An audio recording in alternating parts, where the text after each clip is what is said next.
আর যখন সত্য প্রতিশ্রুতিকাল আসন্ন হবে, তখন হঠাৎ কাফেরদের চোখগুলো ঊর্ধ্বস্থির হয়ে যাবে।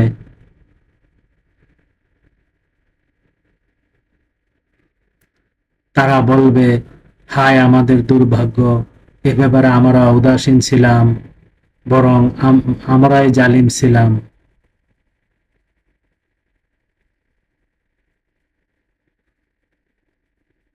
নিশ্চয়ই তোমরা তোমাদের উপাস্যগুলো জাহান্নামের জ্বালানি হবে, আর সেখানেই তোমরা সবাই প্রবেশ করবে।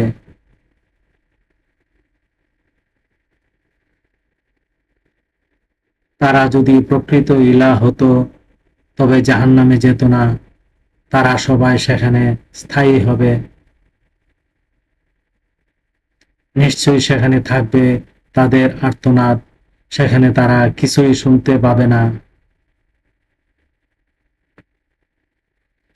আয়াত ৯৭ থেকে ১০০, সূরা আম্বিয়া, আল কুরআন।